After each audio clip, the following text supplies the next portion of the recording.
God is good. God is great. God is good. Welcome back to the Give and Go. Today we got a jam-packed episode. Jam-packed. We're doing Q&A the whole way through. But before we do that, we're going to start with a little bit of insight into the African Champions League. Saltero has been over there in Africa exploring the depths of the continent. Yeah. And he's got a little something to say about the tournament that's happening over there. Yeah, absolutely. So if you're wondering, just in general, why the hell am I even covering African Champions League? Why am I watching it? Yeah. What I've always liked to do ever since I started watching soccer, for as long as I can remember, I love the idea of world football. That's one of the biggest things that just caught my eye. I was like, how are there leagues just across the whole globe? So what I've done to make sure I always do my due diligence and just catch the leagues from every single corner of the globe, I rotate out Champions Leagues. So 1 year I'll focus specifically on CONCACAF Champions Leagues. I'll study the teams and I'll watch these games. I mean, I'm talking, I sit down and I follow the tournament from beginning to end. So I did the Libertadores. Last year I did a full deep dive on UEFA. This year has been full deep dive on African Champions League. Now, obviously, I still follow the other ones, but I just do a deep dive on specifically one every year. Next year's Asian Champions League, that'll be interesting. Yeah. But right now, I'm doing African Champions League. And for this, on Monday, we have Al Ahly, Egyptian Giants, facing off against Wydad Casablanca in Morocco, in Casablanca, actually. So that'll be really interesting.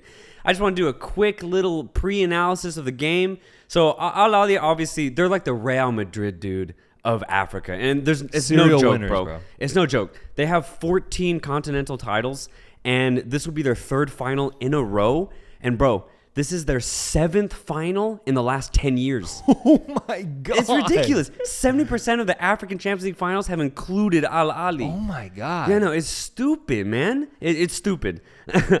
And they're facing Casablanca, who I think themselves have won maybe 2 Champions League in the last 10 years. Yeah. So they've kind of been, obviously they're serial winners as well, just within the Moroccan league. But they've been doing really well, at least over the last decade continentally. Now, here's where it gets interesting. Al Ahly had a weird little group stage start. They lost for the first time against the same team twice in the group stage since like 2003.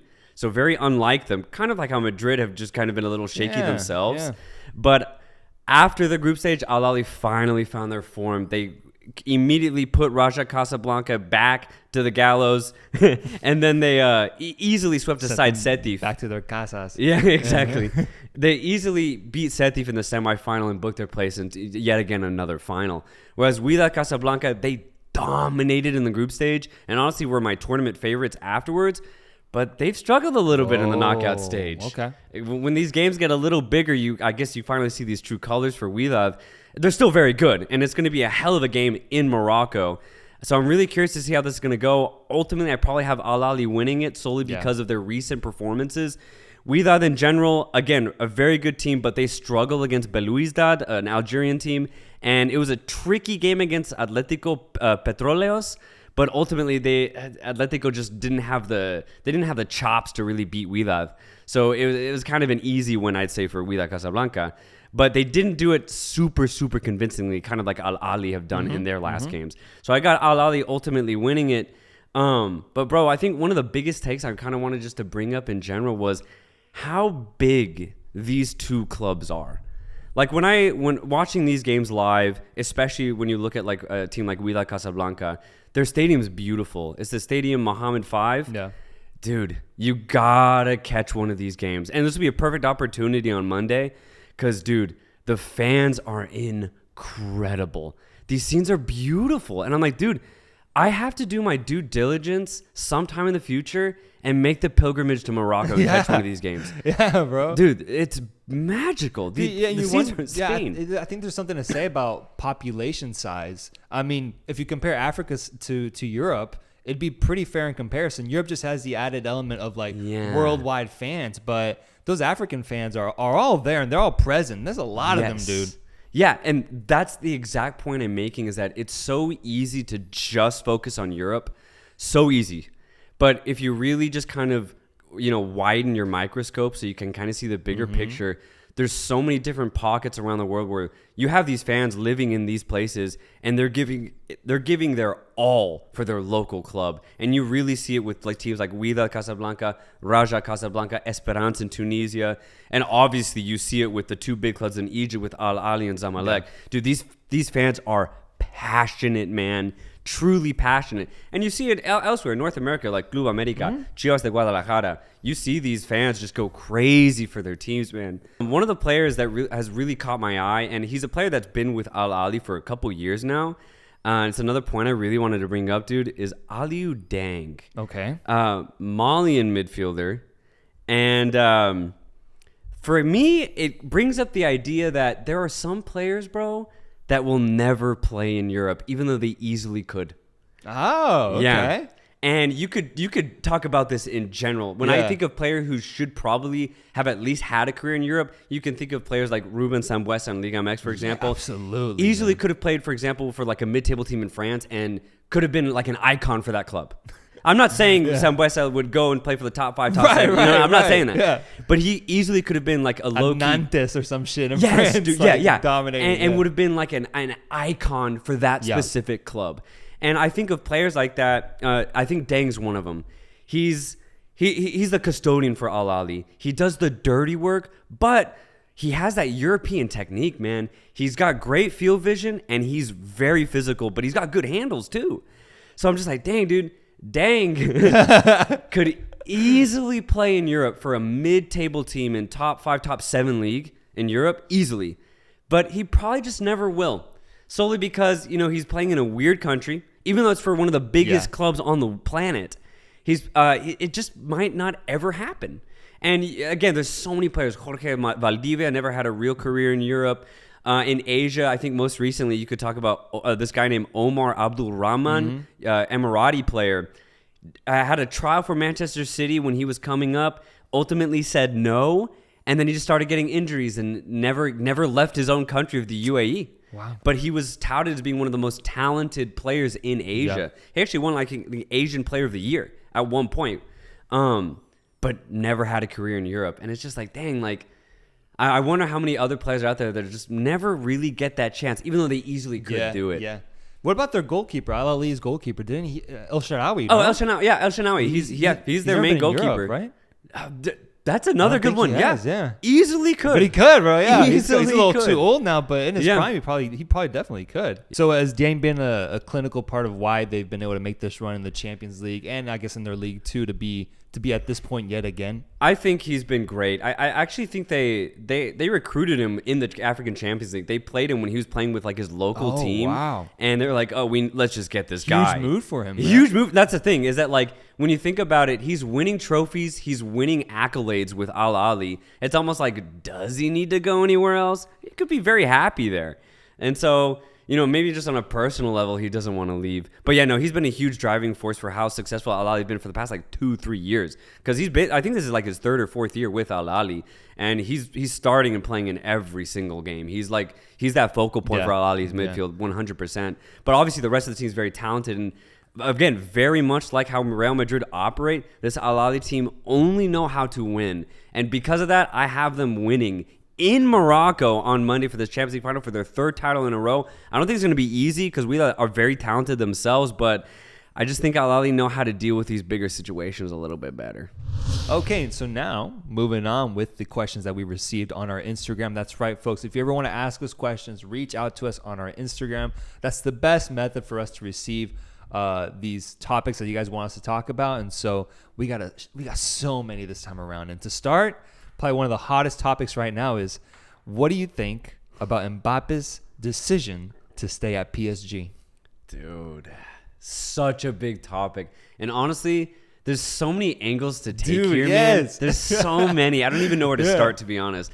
But I'll start with the one that probably frustrates me the most.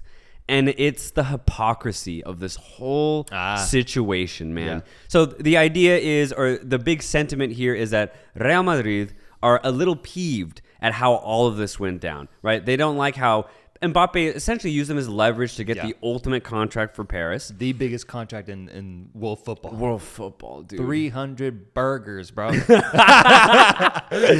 fat ones too. Fat ones. We're talking doubles, triples. And so they feel a little duped, I guess, by that, right? They feel duped. But it's hypocritical because Real Madrid are the businessmen of UEFA. They have a long history of just getting the right contracts, getting basically any player they want because they have that spending power, but they also have the power of their own legacy to draw these type of players.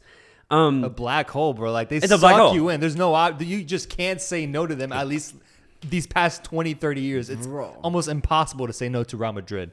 Yeah, that's the thing, is that they don't like that Mbappe ultimately said no to them. But it's also, I don't like the angle that they're taking. They're taking the idea that like, oh, Paris shouldn't be able to have the power to keep Mbappe from a financial point of view. But it's like, you get any player you've ever wanted throughout your club's history, and now you don't get one player and you're kind of pissed off about it. It's like, come on. Now, I do get it. This isn't any old player. This is probably the most lethal offensive weapon in world football in Kylian Mbappe. I get that. You're going to be a little upset that you're not going to your club. Yeah. But I do not like this kind of like two-faced type of approach that they're taking. They're almost disgusted by how Paris did this, but it's Real Madrid. They do this year in, year out. They get any single player that they want. And, you know, as a fan, you could be like, well, Paris shouldn't be able to do this because of financial fair play. I hate that take because financial fair play means nothing. It has no meaning, man. There's no weight to it nowadays. There's no weight to it. There's none. They're not stringent on their guidelines or anything like that. I mean, take a club like Chelsea who doesn't really involved in financial fair play. But, dude, look at the players that they bought over the last 18 months. They've got Christian Pulisic, Lukaku, Havertz, Werner, Ziyech. They've got those 5 players all within a span of like 18 months. How do they have the spending budget to be able to do that? Mm-hmm. It doesn't matter anymore. If you're a club and you have money then use it. You can.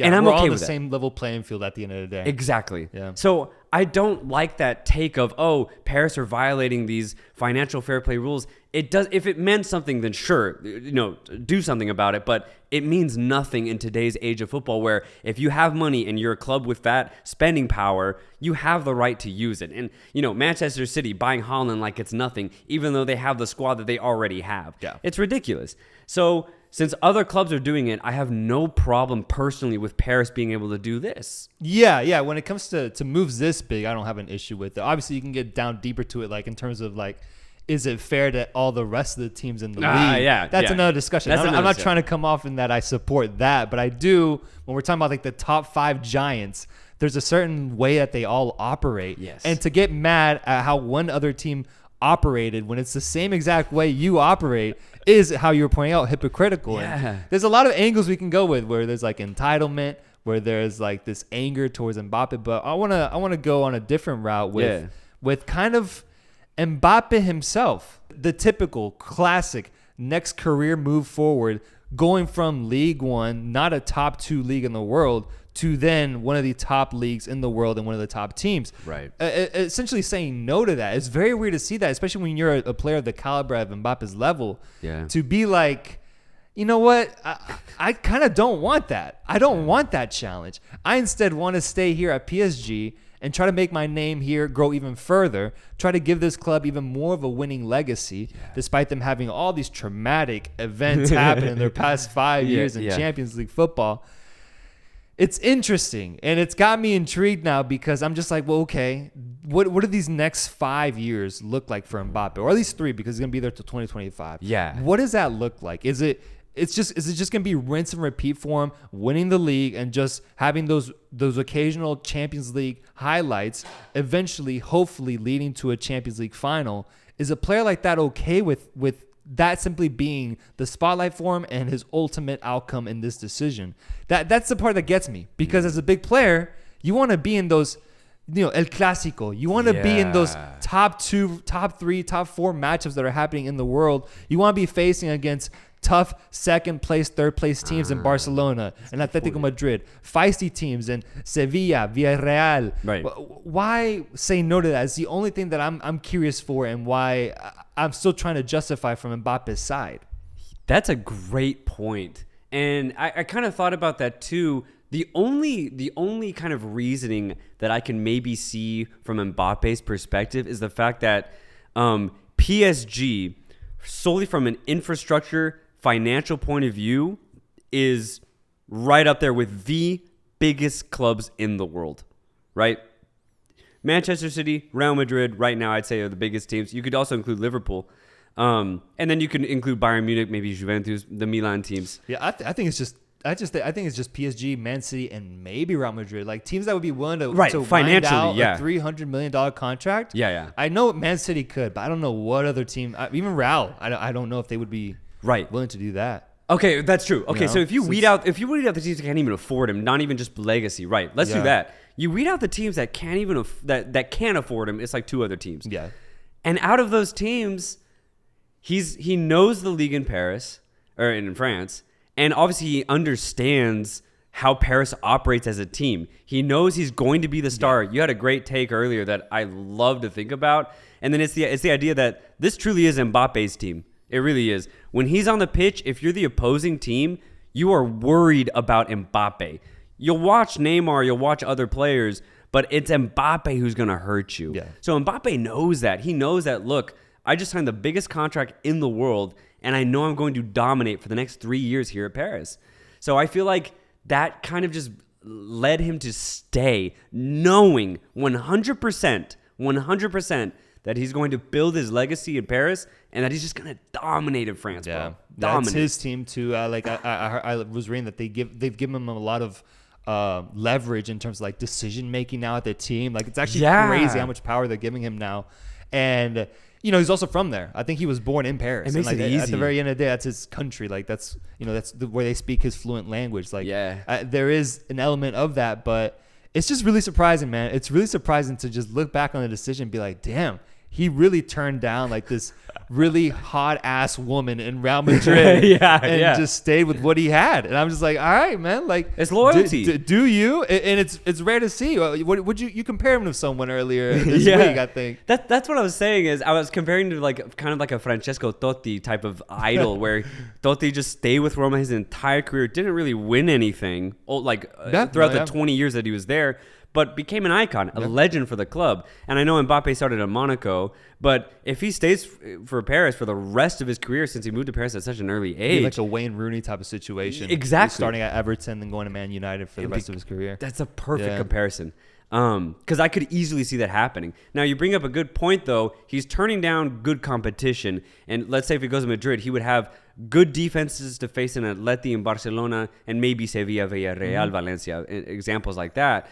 He's probably not going to get that much in France. So I feel like he has to have these kind of targets that he has to hit yearly. Yeah. I need Mbappe to score 30 or more goals a season minimum. Yeah. He has to continue that. And 30 honestly... and 10. Yeah, 30 and 10. 30 and 10, bro. Trey Young numbers. Yeah. No, absolutely. Like, if he's not hitting, and if he's not improving year after year, I think that's also a concern. Like, I think from here on out, he should be like a top 3 Ballon d'Or candidate. Like, he needs to be like, he's having one of the top 3 seasons in the world, like, every year from here on out.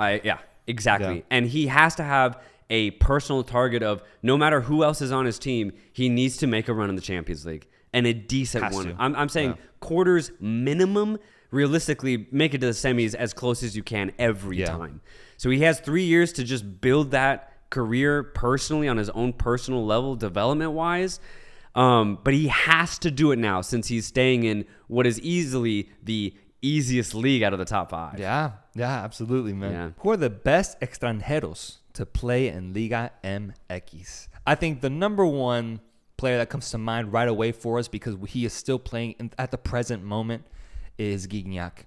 Gignac has to be up there with the top 3 for me. Top 3 best form players in Liga MX. Dominant from the moment he stepped foot in this league. But not just that, he embraced the league. He promoted the league. To add an extra layer of entertainment to this already entertaining league, he fit himself into the puzzle at Tigres so easily. And he's formed now an incredible legacy throughout these past years. He came in and fit himself so perfectly. It was dominance from the get-go. Dominance. I think other players that we can mention are like Miguel Calero, the goalkeeper from Pachuca in the 2000s, famously wore a hat every game. I'm not talking a helmet. I'm talking a full-on hat, brother. But so he was one of the best goalkeepers this league has seen. You could also mention Cristian Benitez, the Ecuadorian, who had great goal-scoring seasons in Liga MX, led the league multiple times, had like a 3-year span where he just led the league over and over again in most goals scored. Yeah. And, we got some funny ones too, like Ronaldinho. True. That was foreign such player, a popular move for Querétaro at the time. And I remember I caught Querétaro games just to see him play, even though, he was a little washed, but man, still so fun to see. But at the end of the day, when it comes down to who is the greatest foreign player of all time, there is a clear-cut player that even the likes of Gignac have not come close to touching. That man's name is Jose Cardoso, the striker for Toluca. Here are these stats. Okay, yeah. Here are these stats. 249 goals in 332 games. 4 Liga MX titles. 1 CONCACAF Champions Cup. And most notably was his 2002 Apertura Liga MX title, where he scored a Liga MX record to this day. 29 goals in one season. And ended up scoring 36 goals in 25 matches if you add on the goals he scored in playoffs. This happened in 2002. So this isn't like the 80s type Liga MX soccer. This ain't 90s soccer in Liga MX. This is the 2000s. Jose Cardoso was the ultimate goal scorer in this league, to the point that players like Gignac, there's actually a video of him getting interviewed where they asked him, what do you think about Jose Cardoso's record in this league? Will you ever be able to amount the goal score that he scored in a season? He said, in Spanish, nah, Cardoso is something else. I saw his highlights, and that's a different type of player, different type of animal. And it's crazy, man, seeing a player like Gignac give him that type of prop and that type of credit. Cardoso was an absolute killer. The Paraguayan striker was in his element in this league, and that if you go anywhere, if you look up his highlights, you will see in the comment section, anyone who's seen Liga MX will tell you that he is the best foreign player of all time. Damn, dude. I guess just to add one other player, honorable mention. Oh, who you got? Honorable mention won't come close to Cardoso's stats or anything, but it's actually another player that Gignac highlighted when he came to the league, just as this guy's pretty good too. Mauro Boselli, the Argentine number 9 for León during their very successful period in like 2013, 2014, 2015. Boselli, man, he was Gignac before Gignac came. Yeah. He really was. Big frame, great in the air, but also highly technical and ruthless in front of goal, man. And it was so... honestly, an honor to be able to cheer for a player like that, because he's just so smart. He's got like the IQ of Julio Furch, but also the IQ and the skill of Gignac. Yeah. It was perfect. He was a really fun player to watch. Who's the best player under 23 years old right now, in your opinion? I think the answer's pretty obvious. It's got to be 21-year-old Erling Haaland. Like that's the poster boy for youth right now in world soccer. I would like to throw in Mbappe, but he just turned 23, so he's no longer in that category. Right. They got me thinking, like, what does the future of soccer look like in the grand scheme of the sport? Like, how are we looking moving forward? Because we're starting to reach that point where a lot of those legends that we've been watching these past 10 years are now starting to reach that last era in their careers. But when you think about the young crop and the next group of players that are going to define the sport, generation. Let me just throw out some names out there, man. There's a lot of names right now under 23 years old. Jude Bellingham, Alphonso Davies, Phil Foden, Pedri, Vinicius Jr., Camavinga, Ansu Fati, Kai Havertz, Joao Felix. It's crazy, man. The list could keep going, but the way I want to receive this question is not so much who's the best player under 23, rather who's your favorite player under 23. So before I actually answer that, you bring up a great point by listing all of these players, because for me, when it comes to watching youth or these young players play at the highest level, honestly, I see a lot of rotation and consistency. I mean, there was a time when Alphonso Davies was arguably one of the top fullbacks in the world.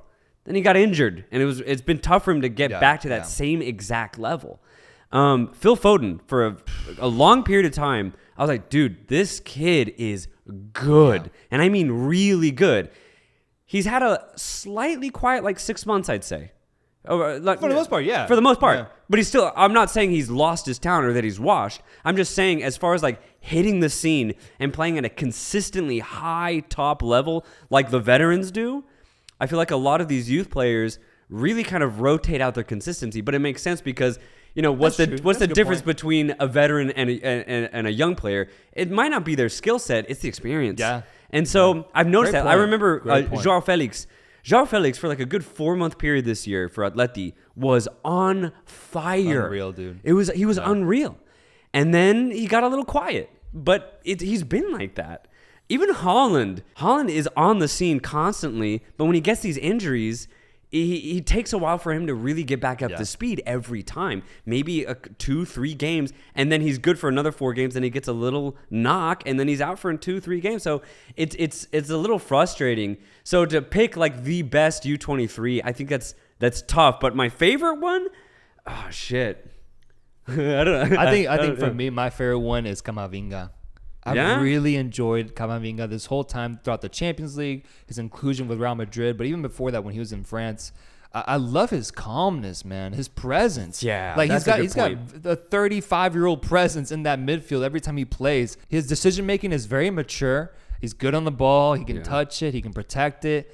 But he just kind of fits into any team. He's the type of player that you could put him on any team and he would improve it. Yeah. And to think like that about a kid that's like, what, 18 years old right now? Oh, dude. It's ridiculous, dude. Yeah. France is churning out these players on a level that's pissing me off, bro. The other day I was looking at Christopher Nkunku, having no idea what his international allegiance was. I was like thinking maybe he's German or maybe he's African or maybe he's English. Who knows? Yeah. And it turns out this kid who's dominating Bundesliga is French. Yeah. Just there, just waiting. And he just barely got called up to the team as well. The French team. And I'm like, dude, imagine if a CONCACAF team, any team, even South American team had a player like that in their reserves. Just even that. Just waiting for an opportunity. It's crazy what France is doing, but they've got something going on in terms of what they're teaching players about the game of football over there, because these young players coming in, all the French ones are ridiculous, dude. That's actually a great point, because when you look at the French league as a whole,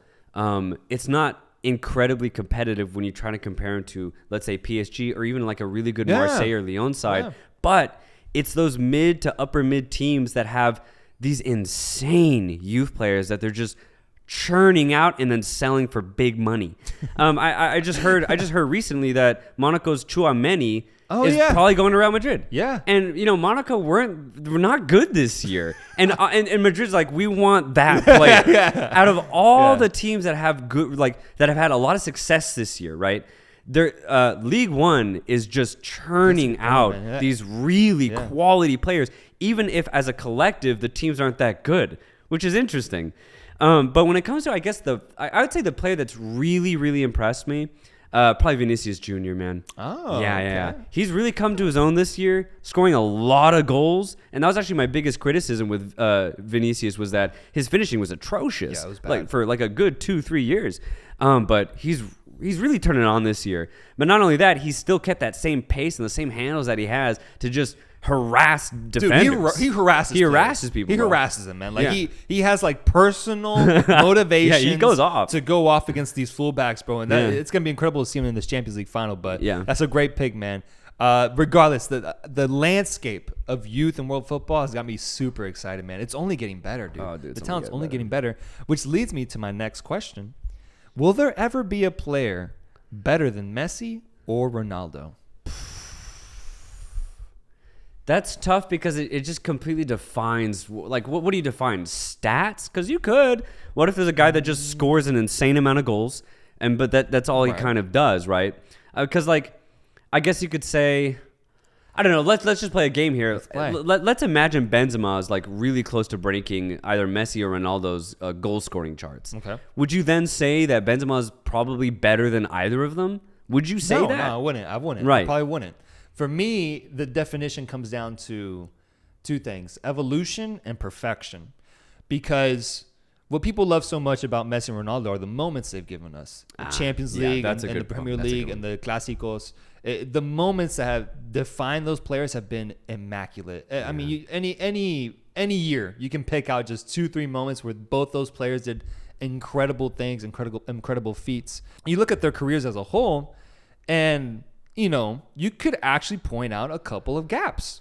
The fact that neither of these two players have the biggest trophy in world football. They don't have a World Cup. Right. They won all these trophies at club level, of course, and that's why they're so highly lauded, is because they're nearly perfect players in the career achievement sense. Top goal scorers, top assisters, Ballon d'Ors. Exactly. Like the list goes on, but there's still little tidbits that could be fine-tuned. Right. And what I think, this question makes me think of is just, where will the game of football be, not just 10 years from now, but 50, 100 years from now, like in the future. Right. Players evolve. We've seen that in every sport. We see that players now are way different, way more technical, way more even talented. now, dude. Even now, you see these the youth players from like 20 years ago, even. Yeah. Like, we can go farther, like 50, 70 years ago, and you can clearly see the differences in talent. Yeah. But even 20 years ago, there's a stark difference in the talent that's produced now, solely due to like evolution of the game and knowing how to teach kids how to play the game. Yeah, you can even say 10 years, man. Yeah. Like 10 years ago, the average European professional player, so different than how the average is now. Yeah. So different. And so what I'm getting at is that, maybe just like 5-10 years from now, we see a kid that has just as good of a skill set as Messi or Ronaldo. Because I actually don't think that's that far off from being replicated because of what we just pointed out with how the game evolves. Yeah. My question will then be, what can that player achieve? Right. Because in order to top Messi or Ronaldo, at the end of the day, we'll have to come down to a combination of, godlike talent, but also achievements. Right. You gotta do the things that they weren't able to do, which is, win a World Cup, go on a string of just winning the craziest trophies and whatnot, dominating in a way that was even unfathomable for those two even. Because at the end of the day, they still went back and forth between them two. Will there be a player that just dominates football solely by himself? The Thanos of football. You're describing all of this, and I love it because I think we have that player, man, and it's Mbappe. I'm gonna be completely honest. He's already got the World Cup under his belt. He already has the World Cup, and he was a big part of winning that World Cup. It's not like he was a passive player in that. Oh, yeah. And then you could say, well, Messi, Ronaldo were winning titles when they were 20, 21, but look at the clubs, look at the players that they had around them at the time. Messi had Barcelona's best team ever when Messi was 19, 20 years old. Of course he's going to be successful. And that's not to say that Messi didn't deserve it, because he himself, even at such a young age, was a huge part of that Barcelona team. But he still had 7, 8 other players who were the best players in the world at that time. Hall of Famers. Absolutely. And you look at Ronaldo, he was with Manchester United, one of them under the most successful period of Sir Alex Ferguson in the late 2000s. And then he went to Real Madrid, a team that always has the best crop of players in Europe. Of course he's going to win and achieve these things. If you look at Mbappe, he took a nobody Monaco to the semifinals of the Champions League, and he was their top goal scorer. That's crazy. Yeah, and he did it as a teenager. That is crazy. Yeah. It's ridiculous. And then he goes to PSG, right, and he's consistently their best player. He's consistently their biggest threat. And you can see on the pitch that this guy is different than any other player out on that pitch, other than bar Neymar, because Neymar's his own beast. You could use the same argument, though. This team is loaded with Hall of Fame talent, man. But I think loaded in a different sense, in the idea that, like, honestly, I don't think PSG have the right tools around Mbappe. I'll be completely honest. I think individually these players are incredible. Absolutely. But I think as a team, they don't really mesh. And that's why we're seeing coach after coach fail. Yeah. Because, maybe there's a big part of this team not being that coachable because they just don't have the right tools. I mean, when you have like an old Barcelona with David Villa, Xavi, Iniesta, Busquets, those guys have been playing together since they were like 10 years old. So you have that chemistry coming up. Good point. And then at Real Madrid, they just have the right players at the right time, I think, in my opinion. Always, yeah. But they always do. And it's credit to their scouting. I honestly think PSG just have really shitty scouting, honestly. Other than getting players like Mbappe or Neymar, that's just good business. But I do think, look, if Mbappe was just with a different team, or with a more cohesive team, he would have already won a Champions League by now. Yeah, I really do think so. That's true. I do agree with that. And so I think it gets tough to be like, you bring up a great point, though, because what can a player do with immense skill? They have to achieve something. They have to. Just like Messi and Ronaldo have done for the last 15 years. So it is hard for Mbappe to be put in that category because he hasn't achieved that much other than winning the World Cup, which is huge. But I still think there's something crazy yet to come for Mbappe, man. Imagine 2024, 2025, he wins the Champions League, and he does it in spectacular fashion where he's the biggest goal scorer, tops the goal scoring charts for PSG and in the league. We have to be talking about, look, Mbappe has been one of the most offensive players in the world, and now he's coupling it with these trophies. Yeah, we'd have to say something. That's why these next 3 years that he's going to be at PSG are going to define him fully, because these years are going to be crucial for what people think about Mbappe as a whole, because, man, 3 years of where he has the opportunity to win a Champions League, he will get the talent that he needs at the end of the day. It might not be talent that meshes, but, man, when it's at that level, bro, I struggle to put excuses like that. And, like, they got to figure it out. Yeah. The board, the scouting, they got to find the right coach to make it work because Mbappe is way too good of a talent to not have that result in trophies of that level. Yeah. So it could be Mbappe. It could be Haaland. It could be very well. They're still so young, man. It could be some 12-year-old playing for Oklahoma City right now or some shit, you know? Can soccer players smoke weed? Does the NBA and NFL let the players smoke? Oh shit. Do we know? I don't think so, but like I don't know, like within like a legal sense, I don't think so, but they can. Like I think they don't test. They don't. Basically. Yeah, I think something like that. They don't test anymore. Whereas in soccer, I think they still do. Honestly, or I think there's still don't know. I think there's still the chance of like random testing every now and then. Yeah. I think, but even beyond that, when I saw this question, I didn't even think about that. I'm like, would I want the team I support to be a bunch of stoners? Okay. And like I really thought about it. I was like, man, well think about the impacts. Like the vision that some of my players would have could be completely improved. They could be seeing lanes and lines and through balls that are unimaginable. Yeah. Or they could do the complete opposite and completely lose possession of the ball, lose control, right. Be paranoid, be looking over their shoulder the whole time. Although that's a good point. If you're in midfield and you smoke, that probably helps you because you get fucking paranoid the whole time. You're looking over your shoulder, man. You're constantly getting rid of the ball, but at the highest level. At the highest level, bro. You're like checking over your shoulder every fucking 2 seconds. But as a whole, I'm just like, yeah, no, I think that if your players are smoking weed, it's probably not a good sign of a successful franchise. Yeah. The approach that I take on this is probably not, because every time I've seen an interview on any player that plays like in Europe, so at a very high level, and they're asked about like their workout regimen, their diet, their sleep schedule, it is strict, man. Yeah. They have like a chef preparing their meals 24/7. They can't have anything extra. They have to go to bed at a certain time during the season. They're like really religious about their routine, their daily routine. And most players, from like when they're asked like, hey, do you drink? Most of them be like, most say like, no, I don't even drink. I just can't fit that into my regimen. Yeah. And if they drink, it's something like wine. Yeah. You know, like it's like complimentary. It's not like they don't like drink to get fucked up or anything. Right. Cheers. So when it comes to like, marijuana, I just don't see that fitting into the daily life of a professional footballer. I just don't. Right. Thing is, this is world football we're talking about. There's got to be some players out there that do it. There's got to be. Who do you think smokes a little reefer on the side? Just based off of what they look like, what how they play? Shaggy Martinez. Shaggy, man. It's Shaggy. I think Ederson has got to be active, man. Okay. I think he's got to be a little active with some of the risk he be taking back there. I'm like, man, you got to be on something sometimes.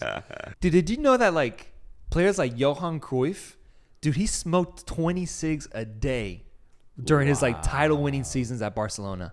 There's like an iconic picture of him in Barca's locker room, just smoking up. Dude, I'm like, bro, the 80s and 90s or whenever he played was fucking harsh, man. And it ended up affecting him his later life. He ended up getting lung cancer. And that's how he went out. Yeah. Shit, man. So it's crazy, but Yeah, man, smoking is such an interesting topic. Will the MLS ever adopt promotion/relegation? I remember really thinking about this when I first started looking into and researching what soccer was about. Because, if you live in the States or if you know about the States, the first thing that you notice is that there's no direct pyramid structure. There's not. Yeah. Almost every other league in general has some sort of promotion relegation. The States famously do not. Yeah. And at first, I hated it. I was like, why don't they have this? Why don't they give these smaller clubs a chance at playing in the top league in the States? Why don't they give them the chance? If England has, a 10-league structure, why can't the U.S. have just even a 2-league structure? And I remember just being pissed, and it almost made me kind of dislike the MLS at the time. Because I was like, man, they're just doing this because they just want to be different. They're doing this because we're American. We don't want to follow that European structure. Obviously, I've grown from that, and I've realized I don't think it'll ever happen. Not because they hate Europeans or they hate the sport. It has nothing to do with that. It has nothing to do with that. And that was naive on my part for thinking that way. Yep. It's when you're the owner of the MLS and you're selling a franchise to a club owner. That's exactly what they're doing. Selling a franchise. A business. Yeah. Something that is going to make a certain amount of money yearly, and it's going to be run in the exact same way as all of the other franchises within the same league. So you don't want to give any true disadvantages from one club to the other. And if you have relegation, being relegated is a huge disadvantage to that franchise. You're going to make way less money. Yep. How are you going to attract fans in a league that already struggles to attract fans league-wide? How are you going to do that if a club that you have in the first division suddenly gets relegated to the second division? Pretty soon, that club's not even going to exist because the fans won't even care. We don't have that culture in the States to sustain a team getting relegated. Yeah. We just don't.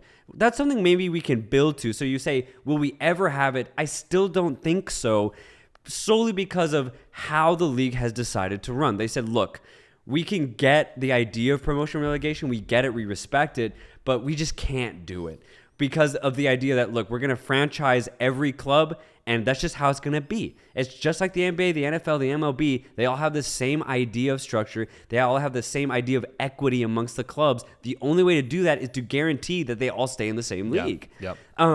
What I could see is promotion and relegation between the minor league teams. So I could see the second, third, and fourth division leagues in the States. I could see them having promotion and relegation between themselves, but it stops in the second division. I don't see it ever, the USL having a team get promoted to the MLS and vice versa, MLS down to the USL. I just don't see it purely because of the points that I just made. Yeah, I think it comes down to two things. One is the biggest factor is the business factor. That there is no financial reason to put owners in that position in the MLS's eyes. Yeah. It's so risky, the idea of a relegation. The second point is that fact that no other league in the US that does NFL football, NBA, MLB, no relegation exists within those leagues.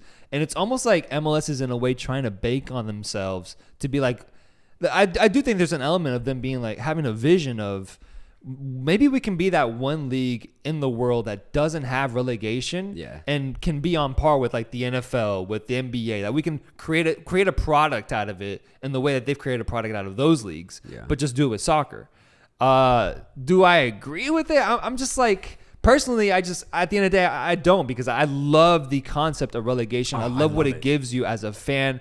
The weight it gives to the league, to the teams on the come up, the way it rewards teams that have done good business and have made good decisions. I think it's just productive throughout the whole landscape of the sport, except in the financial aspect, which is we're talking about the United States of America, man. This is the country of capitalism. That's the last thing that they want, is a financial disadvantage or break. And so I just don't think it's going to happen, man. I think they've committed to a non-relegation system in the MLS. What I could see, and I was thinking about this recently, and it's a fun idea to kind of play with. What I could see, So year in, year out, the MLS is adding at least one team expansions, right? I think we're close to 30 teams. I think we're close. Or we've hit it. One of the two. What I could see is the MLS just continues expanding. Every expansion team that has happened in the last 8 years have been highly lucrative and very successful. Austin being a great example of recent years. We're in our second season. We're selling out every game. We're playing good football. And just the culture, the brand new stadium, it's all working. And every time the MLS decides to have an expansion team, it's the same outcome. It's just great success. What I could see is the MLS keep expanding. Yeah, it's like the space-time continuum where space just continues to expand.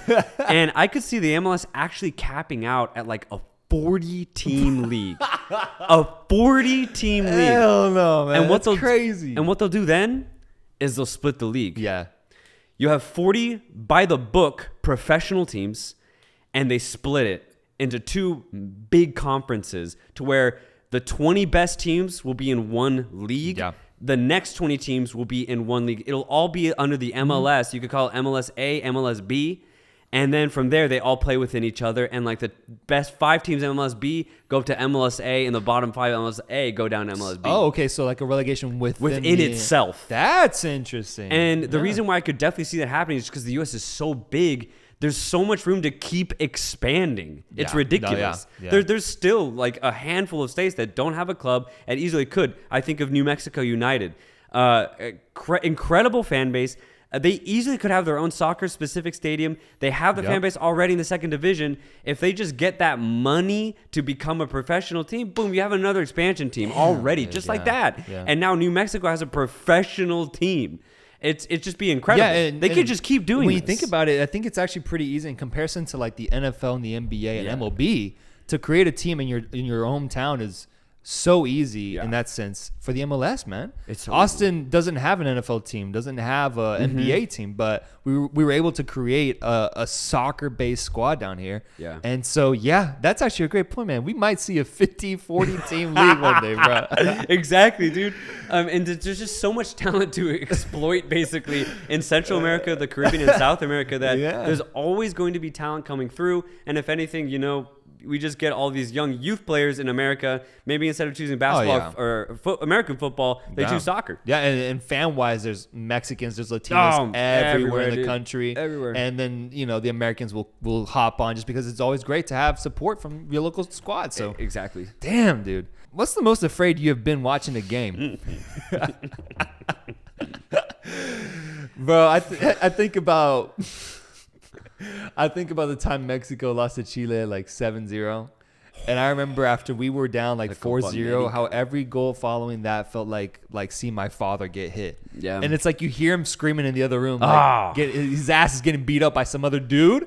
And it's terrifying you. Yeah. And I was terrified after that fourth goal. The emotional, I remember I was watching with my mom, who's a very loud. My mom was very loud. And with every goal, she just screamed these sheer sounds of horror. Just horror in my living room when that game was happening. What? Traumatic. ¿Qué es esto? What is happening? Yeah. It was so ugly. Awful, dude. Awful. So ugly. That was one in which I was very terrified and my fears came to fruition. One in which I was just terrified for 90 minutes straight, on edge, paranoid, anxious as hell to the point I'm shaking throughout the whole game is the Mexico-Brazil match 2014 in Brazil. Guillermo Ochoa's greatest career game. Yeah. The 0-0 tie. I cannot drenched in sweat after the game. I cannot believe this game, bro. I cannot believe the saves that Guillermo Ochoa, San Ochoa made that match. Yeah. But the sheer pressure that was on that Mexican national team to play a game that was away from home in the opponent's stadium in the biggest stage, to come out of that with 1 point, following the incredible saves that Ochoa made. The Neymar save is probably the one that's ingrained in my memory. Damn. Just constant pressure from that Brazilian team and constant near heart attacks from my side. Seeing that game just pan out and just staying on edge up until the very last minute. That was the definition of fear. While watching a game. But it came to be a really proud moment. Yeah, because you deprived Brazil, who were thinking they're going to win this game. Absolutely. Somehow. Absolutely. They were going to win this game, and you deprive them of that. And that's dope. That was the precursor to the pride we would feel the following tournament when we beat Germany 1-0. Yes. That was the precursor. But, man, it was just the rush I got when I heard that final whistle upon feeling all those emotions for 90 minutes straight was fucking like, if I could like pack that up and smoke it, I'd be smoking it every day, bro. I'd be addicted to that shit. What about you? So the first thing that comes to my mind, like when I was actually afraid during a game, I was in El Salvador watching Alianza against FOS in the final, and You're scared because of safety? safety. I was physically scared. One of the guys in front of me, the fan, he like screams like a gay slur and or a homophobic slur, and another guy hears it and he thinks he's talking about him. So he turns around, chunks a beer. I get hit. And I'm now soaked in beer, and he's charging at this other guy. I'm like, oh, God. And I'm literally like 2 feet away from this. So like I might catch him like stray punches or something. But luckily, like 20 soldiers like come and get the guy. And it's a whole scene. They had military on the side? They side? had military on the side, thank God. And they grab him, and he's just like screaming. He's like, let me go. And then like his like nieces and his family are like crying and everything because like, it's my uncle. I was like, holy shit! It was like a huge rush. Fucking hell, dude. It was terrifying for like a good 2 seconds. I was like, what the fuck is about to happen? Yeah. But ultimately, it ended up being great. Jesus Christ, man. And then emotionally afraid, the clearest one in my mind was Atletico 2013, 2014 UEFA Champions League final has to be. against Real Madrid. Has to be. We were up 1-0, and I knew. No, you didn't. No. I knew. No, you didn't. I knew that it was paranoia. Okay. Yeah, I knew that something bad was going to happen, and I was so paranoid. It was true paranoia of like something's going to happen, and ultimately something bad did happen, and then something really bad. The bad man came. The bad man came, and ultimately ended my dream, my true like childhood dream, and it crushed my hopes. Yeah. Yeah. That's devastating, bro. It's devastating. Yeah, and that would have, when you think about it, because Atletico was unable to get that revenge in the following 2 years later. 2 years later, when you think about it, that really was their best chance to get that Champions League trophy, at least in the past decade.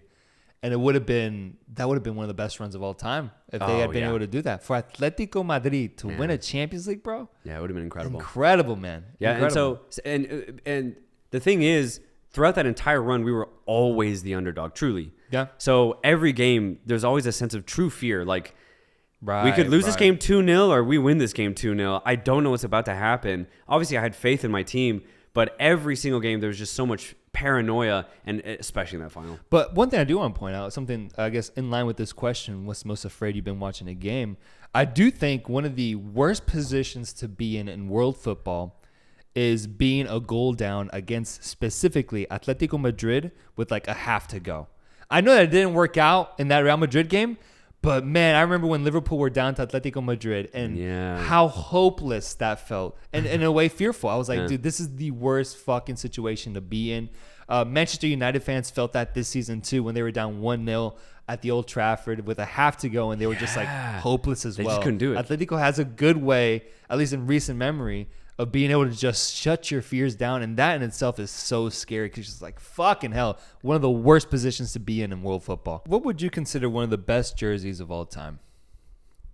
Oh, shit. I'm gonna have to think about this one. For me, one of the jerseys I've always fallen in love with is the Inter Milan jerseys. Yeah? I love their striped blue and black with the yellow logo on the top. Yeah. But even recently, they had a jersey that came out when Lukaku was on the team that was like black, plated in black, and then had some gold on it too.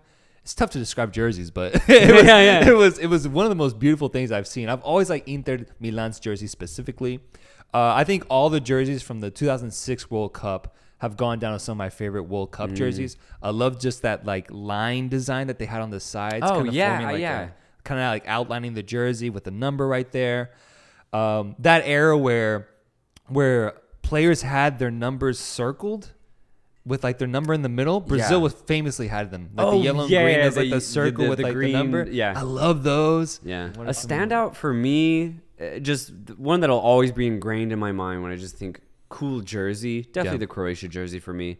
It's just so really? You like it? I love it. I know a lot of people think it's a little like a little overwhelming. Really? Like, it's a lot. Yeah. I love it. Yeah. Just the idea of checkers, like it's just so unorthodox for like a jersey to have like a specific pattern, something as noticeable as a checkered pattern. Yeah. So it's such a standout, but I think it's just so dope.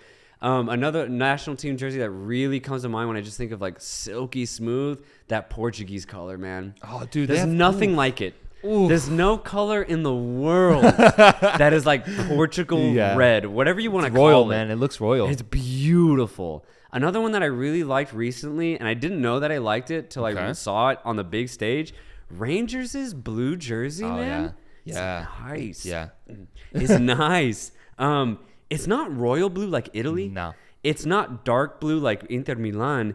It's like right in the mid. It's like jean blue, but it's nice. Yeah. It's very bold. Smooth. Yeah. It's bold. It's a but bold smooth. Yeah. blue. And it's not light blue. It's not dark, but it's just blue. It's a really pretty color. Yeah. Yeah. I didn't know I liked it. If you were to have a meal with any player of all time, who would it be? It's like those questions. Like if you could go back in the past and have dinner with like a historical figure. Napoleon. Yeah. Abraham Lincoln. Stuff like that. It's like one of those questions. But honestly, man, and this is just personal, I hate these type of questions because it's you could be so underwhelmed. You could be so underwhelmed. Bro, you got reservations with Diego Simeone.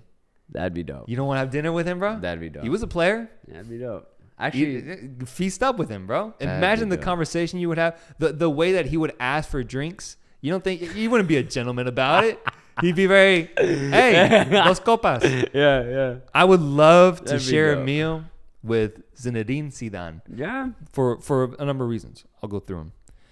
First off, I think he would take me to a very classy place. Like we would fine dine wherever we meet up. In France. Too. You'd take me to a great local spot, dim lighting. We have a great time. You would. Yeah. Show up. We're probably in suits, looking good, feeling ourselves. Yeah. But even the conversation, I could just see it being so calm but so fluid. Yeah. You know, he's a gentleman. He's nice. And we just talk about the game of soccer, about anything. I'm sure he could make anything seem like a goddamn like tactical plan. Yeah. You know? Yeah. Like his problems with his mother, he can make it seem like it's like he's trying to break a 4-3-3 setup or some shit. Yeah. And then we finish it off by smoking a cig afterwards in the classic French way with some wine. Now I'm telling you, man, this question really had me thinking. Now that you mention it, I think there's one player that I would love to talk about, not because of his specific career, but actually maybe I could because his career was at such a magical time. But it's more so because of who he is now, and that player's Gary Neville. Dude, if you've seen any of his... A big Neville fan, man. If you've seen any of his recent media outings with Sky Sports or any of the other Sky Sports affiliates on YouTube, dude, he loves this game. He truly loves this game. He's one of those pundits that is just actively emotional on air. Truly emotional. He cares about the sport. He cares about his team, Manchester United. And it gets me excited to talk about the sport. It gets me excited to watch these games. Not that I even need the help, but just to know that like a guy, 20, 30 years my senior has the exact same love for the game that I do. It's so cool. I'd love to talk. I'd love to talk with somebody like that. And his career at United was during the 90s when Manchester United just got Sir Alex Ferguson and just started going off. Think of the stories that he would have to tell. It'd just be incredible to talk to. Yeah. He'd be incredible to talk to. And you both play the same position. Fullback. Give me some pointers. That'd be a great time, man. Gapester 310 asks, can Chivas ever compete with all the Liga MX teams loading up on great players that aren't Mexican?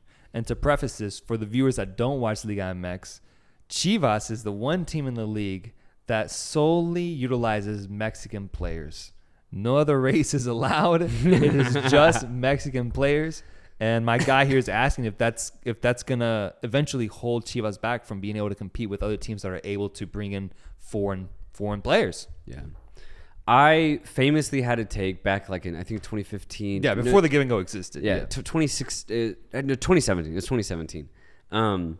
Because I had the same question. I asked myself, considering all of these foreign players that are coming in, Gignac at the time had just come in like in 2015, 2016. Again, Boselli with Leon, all of these foreign players. I started in Monterrey at the time were really kind of building their squad up. Santos too, and the big core of why they were so successful was because of the foreign players in South America. And I was like, Chivas can't compete with this. They just can't. So I texted you in 2017, I said, Chivas will not win a title for the next decade, 10 years. They then went on to win under Matias Almeida. It was a really bad timing under my part. The exact following tournament. Yep. They ended up winning. It was a weird monumental win, too. It was monumental. Huge. They did it. It was amazing against Tigres. One of my favorite great moments. An amazing victory. One for the history books, but continue. Yeah, I know. Yeah. And so I was off. Let's just say I was off by one little semester. So maybe add those 10 years from that point on. There we go. Sure. And my point still stands. That Chivas team was incredible, though. Pizarro just going off. Pulido. Yeah. Cota. But I still think, in general, the general theme here is I don't think, truly, bias aside, I think what makes Liga MX so successful is their foreign players, which can be a debate of why the Mexican national teams may be struggling a little bit. Maybe there need to be stricter guidelines as to how many foreign players you have. But yeah, ultimately, I just don't think Chivas can truly compete against teams like America, who can just buy whoever they want with the spending power that they have and the allure that they have. They can just get any good South American player. Yeah, it gets tricky because we do have a good example of this actually working out for Chivas, which was in the 2000s when like half the squad started for the Mexican national team. That's what the ultimate vision was for this rule. And you saw how it impacted them. Chivas went on to be very competitive during that time and win trophies and be a great team during that era. But now we're seeing the opposite, where it's like we're not even getting the best Mexican players. And I think that's something that's really affecting this, is the fact that the top Mexican talents are not coming to Chivas. We're only getting a few, like Alexis Vega, for example, but they're still going to other different squads. They're still at other places. Whereas like in the past, it kind of felt like they all were aware of this rule. So they knew about the responsibility that came with it. And they were proud to take on that challenge of being the only fully Mexican squad in the league. That has kind of lost its essence. And now it's just a team of mediocre Mexicans. It really is. And when you think about the take that you had, it's like, yeah, like why would you bet on the one team that has a handicap to win a trophy? Like you just can't, man. Like, it is interesting. I'm interested to see how it plays out the next few years. Like, do they somehow change that rule up? Is it something that's just permanent? Is this just how it is? Yeah. Because there might come a time where Chivas just is incapable of competing, and that rule is going to have to change, especially with how big Chivas is as a team and what they mean to the league. To see them not be successful for such a long period, even with the fact that they won in 2017. I mean, that's one trophy in the last 20 years, basically, or last 15 years. Exactly. So it is a little like shit. That trophy added a little bit more of a lifespan to it, but at some point, people are going to get fed up with it, I think. Or it might just be an element of pride, and people just are okay with it because they're proud of the fact that Chivas is that squad that does that. So imagine being the scouting director for Chivas, man. You look at the landscape of Liga MX, you're like, I don't got options, man. I got nothing. We're in a down period right now. I got nothing, bro. I would love to know the exact like payroll and budget that Chivas have in general on their squad. Their stadium's nice, and maybe that's kind of paralyzed them a bit in the market to not be able to go out and get the best Mexican talent. Maybe they still got debt to pay off. Honestly, I don't know, because just a direct comparison, you can see Monterrey, Tigres, America, even Leon at times have bigger spending power than Chivas. And I question, why is it like that right now? Why don't you'd think, since it's Mexican talent, they're getting deals on these players. Yeah. You'd think it'd be a little cheaper just because, local town is always cheaper than getting a foreign player, usually. So you'd think it'd be that way. But for some reason, it's just not working out, scouting-wise for Chivas. Don't know why. Yeah. Who has the most intense fans? I immediately think of like Turkey. See, this goes back to that idea at the very beginning of this taping when I said like teams like Wydad, Casablanca, and Al Ahly truly are one of the biggest clubs on the planet, solely because when you see these games live, man, the passion's insane. And like teams like Fenerbahce, Galatasaray, same thing, man. Yeah. These crazy passion. That's what I like about the question, though. It's asking intense. Because when it comes to big clubs, I don't think most big clubs have intense fan bases because they're so big that they've reached a level of like class and respect. Even Anfield, which is one of my favorite crowds, that's a good point. I don't think they're intense. I think Anfield is just raucous, but it's not like they're a whole unit as a whole. Intense for me, that's like I'm thinking about like chaos. Yeah, okay, you know, okay. And that's the African teams, the African Champions League teams. I'm thinking internationally too, like South America is very intense. Yeah. I think a lot about like the Boca Juniors fans to start. Just to start there. La Bombonera, how intense that fan base is to the point of like chaos and unruliness. It is by definition a chaotic and godless place, man. That is a place for sinning. Right, football is a religion. Football is a religion there fully, man. And I think I every time I see a game there, and especially like the most competitive games there, that's true. It's truly just a scene, man. A scene. I would love to hear what people think is the most intense. I would love to hear that. What people like, because I'm struggling. I'm struggling to think.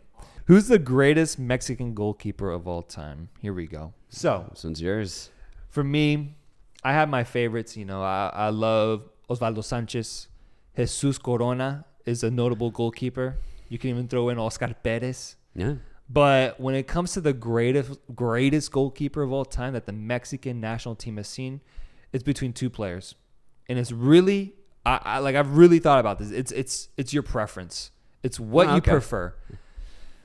At number one, we have Guillermo Ochoa. Yeah. San Ochoa famously put in great performances in the 2014-2018 World Cup. Gone to Europe, been one of the best players on his teams, although he hasn't been on the best teams. Right. A wacky selection when it comes to European squads. Internationally, he is a god, man. He's crucial. A god. Secondly, and I would love to hear from like the older folks that listen to us about this specific player. Jorge Campos is an iconic Mexican national team goalkeeper for a number of facets. Fashion. Never seen a goalkeeper dressed the way he does. Okay. It's actually insane I still don't know why he did that, but he was so fashionable on the field. Colorful ass jerseys. A true character. Scored 48 goals throughout his career. I saw that stat. I've never seen really his highlights. I think I saw like one clip. Yeah. But crazy. No, he grew up being a forward. So like they would let him take free kicks. Yeah. He would sometimes even start at like a striking position when they didn't have options. It's bizarre. He's such a bizarre player. And then he was a large part of the Mexican national team, and you could say that he was a part of the biggest title that Mexico has ever won, which is the 1999 Confederations Cup, where they beat Brazil in the final. Okay. He was the starting goalkeeper for that game. Yeah. And so I think that there's equal arguments on both sides, and it's really just about preference and who you saw growing up. Defining eras too, completely different eras. So maybe you could argue for both. I truly think so. I think for me, I have to go with Guillermo Ochoa just because that's who I've seen growing up. Yeah. I'm in love with that dude's afro and the character that he plays, but also the trust and reliability that he's provided for us in those magical moments in those World Cups. It truly is, as a Mexican fan, great to have that cemented in our history when it comes to World Cup football. Ever since Ochoa starting for the Mexican national team in 2011, bro, I've never once questioned that decision. Yeah. I've never been like, should we be starting Ochoa? Should we give a second, third choice option a try? Never. Not once. Not once was like, damn, like Ochoa's not having a good game, or I don't trust Ochoa. Yeah. He's so reliable, and he has been for the last 12 years.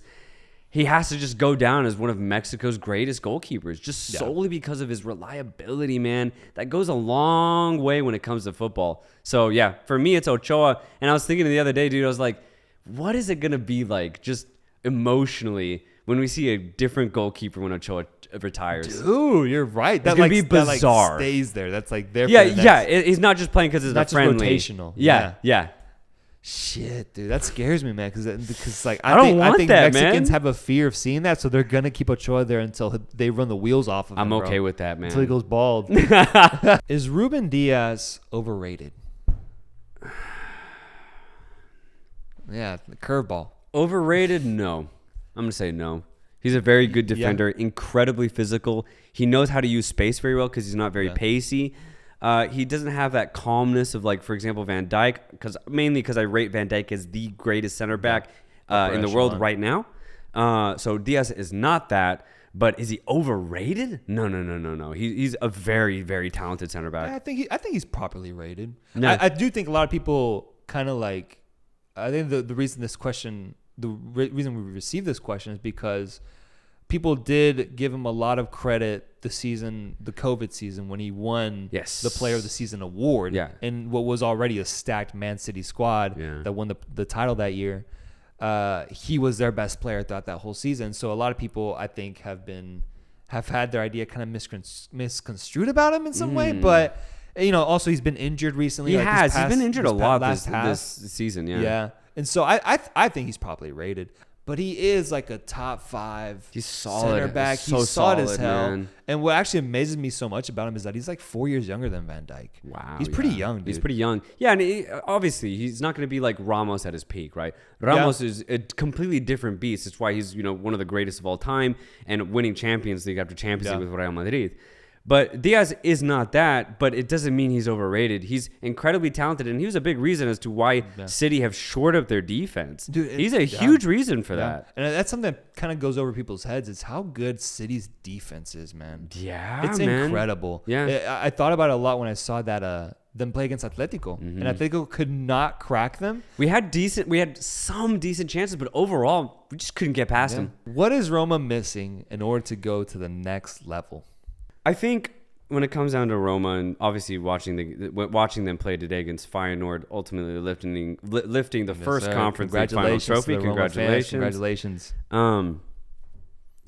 What I saw was a mid-tier team, truly, against another mid-tier team in Feyenoord. Feyenoord had a great second half, very poor first half in my opinion. But dude, that second half they came out. Oh, they came out firing. Yeah, guns blazing. Guns blazing. Damn, man, they reminded me of Ajax a little bit. These Dutch sides, man, they can be exciting offensively at times. Oh yeah, dude. Yeah, they have. Yeah, they're really technical offensively, which is really fun to see. Roma, just in general, I think their defense is good. I really do. If you have a guy like Ibanez, a little mistake prone, but for the most part, I think he's just getting better every year that I've seen him play. And then Spinazzola's back at full pack position. He was incredible during the Euros. He's been out for a year, man. A full year. If he's at full health, he will be a threat down that side. Yeah. Complete threat. Having a guy like Spinazzola, I think, is a huge, honestly, missing piece. Yeah. Smalling. Yeah, you got Smalling. He's very experienced. He's the same as the other center back, where it's like he's a little mistake prone, but he's solid. Right. And that actually is the thing that I'm kind of getting at. When you look at Roma's midfield, a guy like Mkhitaryan, very, very clinical, but in big games over the course of 38 game season, he's going to go quiet a little bit. Absolutely. And then you have your starting striker, Tammy Abraham, who's had a personally record-breaking season for himself. He's been great offensively. Dude, did you know he's the highest scoring English player this year? Yeah, he is. I was like, dude, good for you, Tammy. It's great. Again, a great example of just get out of your current club situation. It's not working because you have no idea what could be on the other side. Yeah, he's won all 3 European trophies now too. Yeah.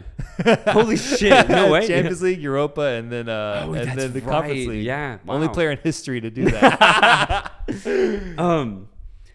Yeah. They again, good players alongside Mkhitaryan. Zalewski, new Polish-Italian player who's really come through this season, and he's done good for Mourinho. Zaniolo, who got the goal today, good technical player. But if you notice a trend amongst all of these players, even Abraham, who's had a good season, for me, they're just not good enough. They're not good enough to compete against the best of the best. And I think they're right at where they should be, Europa League status. What they're missing to take that next step, I don't think it's a single piece. I think it's pieces across the whole board, man. This is going to be like a decade-long thing where Roma are really going to have to find the right players from all aspects of a soccer perspective. You're going to have to really invest in youth players, but you're also going to have to go out and get a player in his prime and bring him to Roma to pop off for you. Yeah. And, you know, the players that they have right now are all good. But to take that next step, you basically just have to improve the squad slowly over the next 5 years. You take this core that is successful now and you slowly take out the weak links and you slowly replace them with better players. Yeah. That is the only way Roma's going to do this. They're not 1-2 pieces away like Liverpool was 2-3 years or like 4 or 5 years ago. They're not that close, not even close. But they have a good foundation. Yeah. But that's all I can really give them, man. Yeah, it's kind of the enigma that is the Europa Conference League. Like, it gives you this idea of like you're champions. Which is why when you first said like they're far from being able to compete with those big teams, like a part of me just innately was like, what do you mean? Like they just want they're champions. That's the Europa Conference League. That's what the effects of it. The effects. It misconstrues you a little bit, man, because I'm thinking, like at the end of the day though, they're really just that. They're just a mid-table team, Europa level team. They got to do upgrades at different positions in order to reach that upper level. Yeah, they have to. Any players that you could kind of just use as an example that you think could just come into this team that aren't like world class, like this is insane level, but maybe a low key player that they could look towards to getting that could improve the squad. Alisson and Salah. Breaking Roma's heart. Yeah, bro. If they just stayed, man. They need scouting like that. Yeah. They need scouting where like, look, we have to look towards the future. We need to replace some of our weak links. Let's go for players who have a little bit of flair, who have a little bit of creativity. Again, their squad right now is very talented, but you need someone who can just kind of do things on their own, like a Salah. Now, obviously, getting a Salah is, it's a diamond in the rough. Yeah. But yeah. Yeah, no, I'm thinking maybe like a guy like Odegaard.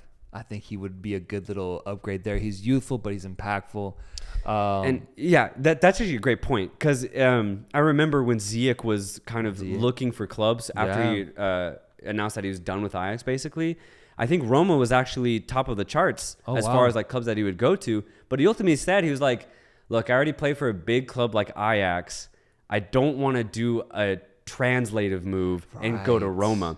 So Roma are in a tough position because, it's tough for them to qualify for Champions League. It's tough. When you have both Milan teams firing, you have maybe Napoli, maybe Atalanta, who's falling off a little bit, but you still have a good Juve team. Yep. It's tough for Roma to make the Champions League to get that extra money in their budget. Yeah, so how do they attract players? So, for example, Hakim Ziyech, kind of like you said, a really creative midfielder like Odegaard, would be perfect for this team. It'd be an upgrade to Mkhitaryan, or he'd at least be able to be put into that midfield to create space for other players. And not only just create space, but do it really, really well. Yeah. But if players like Ziyech aren't even interested, and Ziyech was at Ajax, a good club, but Roma I would consider to be a little bit, at least in legacy, better than Ajax, solely based off the last, I'd say 10 years. Sure. Roma, for me, have gotten the better players, although Ajax have had the better teams. Yeah, Roma was like in the semifinals. They were in the semifinals like 5-6 years ago. But yeah. Yeah, they definitely are on the same breadth. Yeah. But I think what Roma give is a better league. So, but for Ziyech to completely turn that down, it kind of shows you the states of where players are at mentally when they're looking. Yeah, you gotta. They only want if they're at a mid team, they don't want to do that translative move. They only want to go up. Right. No. Yeah. Which is why they got a little lucky with like a guy like Tammy Abraham. Like it took Chelsea not wanting him for Tammy to be like, all right, then I'll make a move like that. Yeah. And then he ended up providing really well, but there aren't many players that are like that, man. There's not a lot of players that, even from the Premier League specifically, that would be willing to make that move. You're going to have to find players that are like in Turkey or France. And that just it lowers the grade. It's like more lateral. And so, they got some work to do over there, man. It's tough. I think it's going to be really tough for Roma to actually make that step. And that's another good point. You look at like Lukaku, who dominated for his respective teams in England, but ultimately could not make his parent team happy, going on loan like crazy, goes to United, doesn't really do well, is found out that he's not really happy there, goes to Inter Milan and then just goes off. Yeah. Their leading goal scorer that year wins a title. And but that's what it took. It took being loaned out year after year, deciding that, look, it's just not working out for me after like 5 years. Then he was like, all right, well, let me go to Italy. Yeah. That's what it's taking nowadays. And it's honestly, it's hurting teams like Roma who are on the cusp of breaking in the top 4, top 5, but just can't because players are so content with being on the bench now. But I guess on the bright side, I think that's a problem that kind of exists for all the teams in Italy. Like Milan, who just won the tournament. They did it with like a 40-year-old Zlatan, Oliver Giroud, who's kind of been forgotten about, and all these little pieces that they found throughout the remains of Europe. It has taken Milan a decade to get back. But it took them a while. Yeah, it took them a while. 10 years to get back here. I see Roma, if they play their cards right, it'll take them 10 years from now. So it's going to be a long time. And if they play their cards wrong, which is very easy to do, it's going to be a long time, Does that bro. mean the Conference League is just marketing? That's all it is for Roma. That's all it's going to be. Yeah, they just market themselves, and now people are at least a little bit more interested. A little bit of hype. Go join Mourinho in that squad, who now has their first European title, I believe. Yeah. It's crazy. Right? Yeah. What has been your favorite World Cup ball? When I think about her, man, when I think about the first time my eyes laid upon the Brazuca, man. The Brazuca? The Brazuca, bro. Shit. Brazil's 2014 World Cup ball. Yeah. The shape of it, the color, the texture. Oh, okay. My God, keep going, man. That one to me has been my favorite one because of what it represented. I think Brazil's World Cup was a great World Cup in general, one of my favorite World Cups. Oh, but the ball was so colorful, man. It was so colorful, and you think about like just the classic idea behind what a soccer ball looks like, that black and white pattern. To see a ball that had those curvy lines on it and those striking colors, just kind of hit right for me. For me, man, it's 2006 Germany. Ooh, that it's like an inverted or an undone infinity sign around the ball. Really cool design. Yeah, and I just like that. When I think soccer ball, like iconic soccer ball, is that it really is. Damn. It's the first thing in my mind. Yeah, I know that in the like 70s and 80s there was some really cool like kind of retro designs going on. I don't know the names, but I know that they were really appreciated by fans. We also had like the Jubulani in 2010, South Africa's. Russia's ball as well was interesting. I'd say it was good for it matched the aesthetic of the country. I would say it did. Like I'm not a big fan of it, but seeing it, knowing that it was in Russia, just made sense. It made sense. It just made sense. And it's the same with the 2022 ball for Qatar. Yeah. I like it, dude. Yeah. I like it. I think it's a good combination of futuristic color, but also like matching aesthetic of the country. Middle Eastern, yeah. Middle Eastern, yeah. It's like modern Middle Eastern. Yeah, absolutely. Yeah. What do you like to watch more?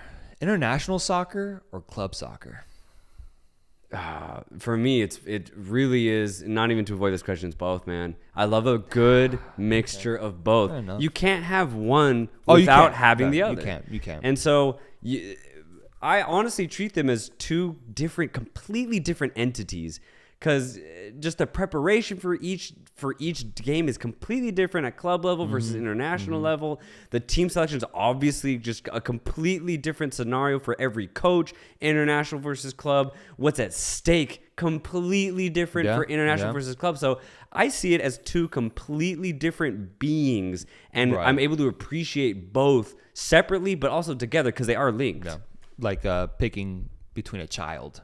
Yeah, you can't do that. Yeah, you can't. Well, do I that. can, because I think for me it's international soccer, man. For me, the psychological elements of international soccer and the fact that it is the most pressure that a player can experience is international stage. Right. You just hear it time and time again of what the players go through mentally, the passion displayed for all these teams and all these countries involved, the lasting effects of what performances in international tournaments can have on a country's, not even just emotional, economically. Sometimes there are economic impacts that result from the outcome of games.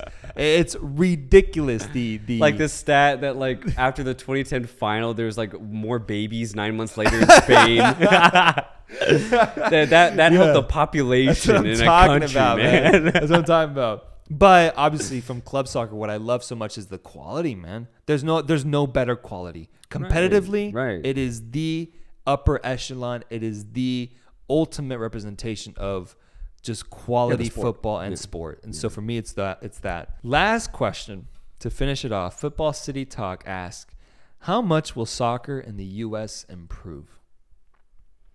I think greatly. I really do. I mean, you compare the 2010 team that we saw compete in South Africa, and you look 12 years later, now here in 2022, I see drastic, and I mean drastic improvements in every single position. And that's not an exaggeration. From goalkeeping to fullbacks to even center backs, midfield, and offensively on the wings and up top. Actually, maybe not up top, but maybe up top. Yeah. Maybe even up top when you have players like Ferreira coming through, or maybe Pepe starts going off. Every single position has had a drastic improvement, man, and it's only been a decade. So I can see this trend just continuing all the way, and another 10 years from now, hell, even 4 years when it's here in the States, I could see this American team being the most talented team that obviously has been in this country, and we're already seeing it. We've seen the States for the first time go toe-to-toe with Mexico in a World Cup qualifying campaign for the first time, like truly, where Mexico's not just like the guys to beat, right? Yeah. We've seen that the U.S. are here, and they're not only here, but they're dominating most of their games. Now, obviously, we've talked about it before. There's a little bit of concern about consistency, but when the U.S. is on it, it's the best U.S. team that we've ever seen. Their talent is insane. I only see the talent getting better, man. I really do. Just from the infrastructure point of view, yeah, the pay to play, but it's kind of working, honestly. We're seeing all of these products come out. Pulisic, Brandon Aronson, Tyler Adams. These guys, Reina, yeah. Yunus Musa. These guys are really, really good. I only see it getting better, man, honestly. I think that the reason I do see it improving is because the U.S. has such an advantage compared to so many countries in this world in that it is a melting pot. Oh, yeah. There are so many kids here from so many different backgrounds. Mm-hmm. And that's the U.S. encapsulated. It's the United States. Like, it's always been that. And I've always wondered, like, when is the U.S. actually going to take advantage of that? When is our talent going to be representative of the fact that we have kids here that are from Mexican backgrounds, French backgrounds, English backgrounds, Canadian backgrounds? And we're finally seeing it now with, like, the national team, players choosing between Mexico and the U.S., players that were born in England, but they came down here, that grew up in Europe, but then came down here. Just all these beautiful backgrounds that are involved, and like just all these different players that come from different places. And I just think that in the end will accumulate to a very talented squad. And it seems like whatever it is that they did infrastructure-wise, they finally did it in a way that they can bring out those talents and those players. They can find those players more easily now. And it's having an influence on what players are coming up through the ranks. And we're seeing it now with like the players that are selecting between what country do they want to represent. Not even just Mexico, U.S., but there's other players that are involved with like with U.S. or Canada or U.S. and like a European team. Yeah. And a lot of these kids are selecting U.S. now.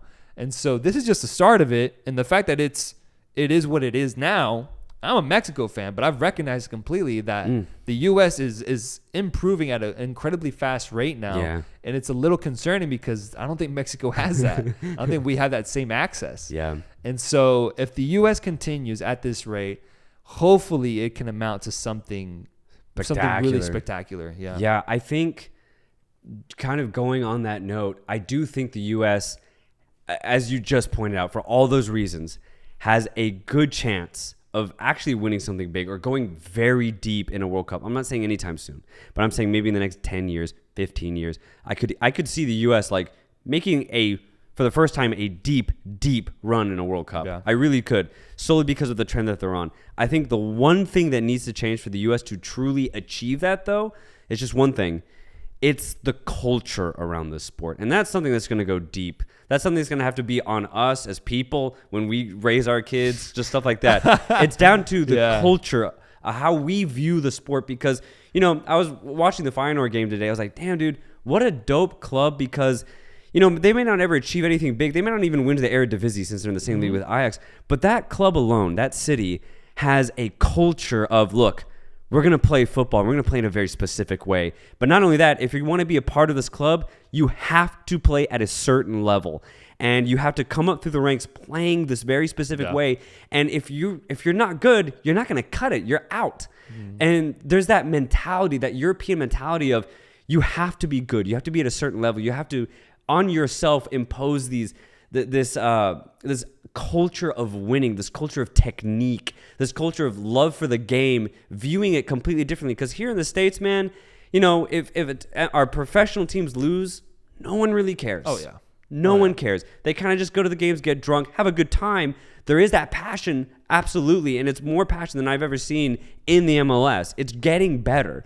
We just need to keep going in that direction. We need to care about our youth teams. We need to care, and we need to make sure that the culture of winning and technique is really pushed when it comes to these youth players in the States, because that's what's ultimately going to push them to be the best of what they can be. And that's why I think it's really important that a lot of young American players like Pulisic, like Brandon Aronson, are going to Europe, because if they're not getting the culture here, they can get it over there. And I think that's why Mexico's struggling a lot right now, because sure, the culture of winning in Mexico is there, but if they're not getting opportunity, they have nowhere else to go. And they're not going to Europe, so you kind of get complacency. Yep. Dude, can you imagine the U.S. winning a World Cup with the culture we have right now? That's the thing. No, that's what I'm saying. It's like I can't visualize it. Like Right. that can't happen. We can't do that without the universe being balanced out in that way. We are not deserving of that. Right. It'd be insane. It would be. I mean, oh man, the implications of like if the U.S. just in general over the course of history, if the U.S. wins it before Mexico, that would have some heavy implications. Heavy. Jesus, even just that. Yeah. I didn't think about that. That would any argument a Mexican would have towards them being better would be immediately eliminated. Yeah. Oh, even like a semifinal run, dude. Even that would be really bad. Yeah. And I hope that doesn't happen, because, dude, when we ask the question, what country will win a World Cup outside of Europe or South America? Obviously, like the African teams were like Senegal. That was like the biggest one. But then between CONCACAF, our TikTok comments were loaded with debates between Mexico versus U.S., Mexico versus U.S. Yeah. And that is going to be a battle in of itself for the next century. Yeah, absolutely. Because whoever does it, bro, is going to have bragging rights for the longest time. Till the end of time. And that's the beauty of CONCACAF, man. That rivalry is so fierce. Yeah. That's why I'm proud to be a part of this region, dude.